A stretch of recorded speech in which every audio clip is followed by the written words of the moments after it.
So this weekend we begin the last home stretch of really intensifying our focus to pray and get ready to pray through the sacred Triduum. And the church really gives us a specific focus. In fact, prior to Vatican II, back in the day, Lent actually had like two different time periods. And this was the start of the second Lenten time period called Passiontide that would lead right up till Easter, essentially, the vigil. And to really intensify the focus on the Passion. And so to this day, there's some, and then eventually they said, well, we want the continuity of Lent. We don't want to be breaking it up. And really, the whole Lenten season focuses on the Passion and cross on some level. So let's move away from that, but yet we still see some remnants of it. This used to be Passion Sunday, and then next weekend, Palm Sunday. Now next weekend is Palm Sunday of the Passion of the Lord. And but there's still the practice of covering the statues and focusing again, as we're doing here, a subtle difference in the sanctuary. If you happen to notice, the light is off our main mosaic in the center of the church, and the light is now, which has been off throughout Lent, is on over the cross over here, because that's the cross that we are going to be venerating, and it'll be the focal point for our Good Friday service particularly. Okay, so intensifying our focus on the cross. And one of the explanations of veiling the statues, in addition to being kind of a liturgical fast, kind of going deeper, saying, okay, let's keep going, let's instead of falling back on our efforts to fast and really focus on the things that Lent's about, let's intensify them. Let's consider even going deeper. It's also kind of a visual fast as a way to reinforce that the focus on the cross. So we covered the other statues. Really, this is our focal point, right? And but another way of talking about it that I recently heard was this idea that we are reminded that Jesus too veiled his divinity in a very significant way on the cross. And in all the readings this weekend really reinforced this idea that humility, that obedience. Again, an amazing God that we have that didn't use his power, to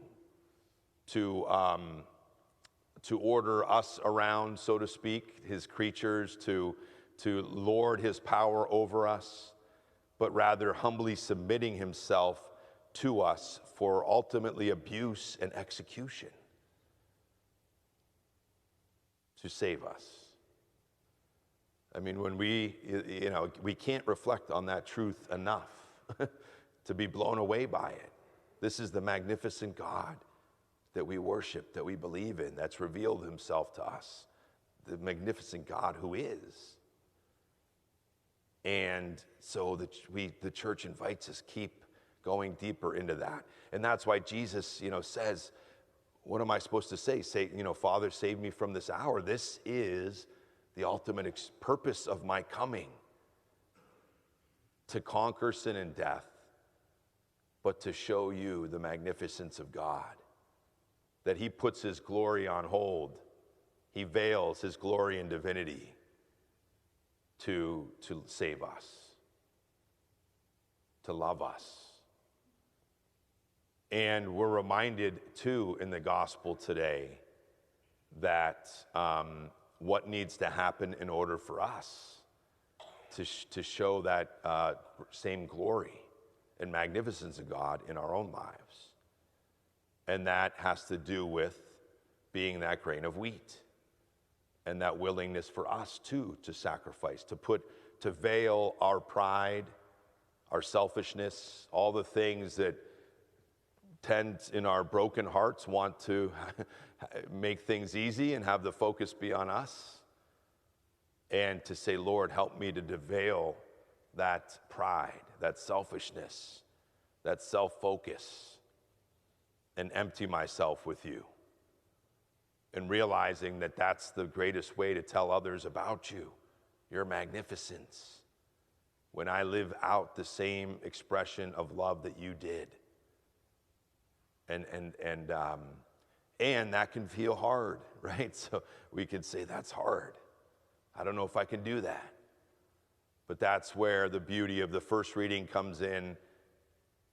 Jeremiah, and we hear it in Ezekiel as well, those two great prophets that remind us of that imminent preparation for Jesus, saying, well, yes, that's in a sense maybe true. God's saying, you can't do this, so I'm going to give you a new heart to do it in you. You know, we almost see it like God keep giving us these chances, renewing the covenant, trying to find ways to draw us deeper and help us to do it. And it's almost like God says, okay, yeah, this isn't going to work. I'm going to do it in you. I'm going to give you my heart. But you got to let me do it. And that's the beauty of this weekend's readings, this idea that God wants to give us a new heart. He's given us a new heart in our baptism, but he wants to keep renewing that heart. You know, I was just reading recently about a heart transplant that a young baby, 17-year-old, received. It was the first partial heart transplant. It's just crazy what the medical world can do these days and continues to grow in. And, you know, sometimes I think that's part of what Lent's about, you know, kind of getting this partial heart transplant, right? The parts of us that have become hardened, and from our baptism when we got that completely new heart, the parts of us that are struggling to live that love of the cross. Say, Lord, give us new hearts. Make my heart clean. Make it new. Renew it to that charity that you called it to and gave it to me for, as opposed to that pride and that selfishness. So God's saying, I want to do this in you. Let me do it in you. But I'm not going to force that. You got to give me permission. You have to surrender, and you have to turn it over to me. And so we say, Lord, give us the new hearts, and give me the grace to let you love and live in me in that heart, and to glorify you and show your magnificence through my willingness to veil that pride, that selfishness, to live for other.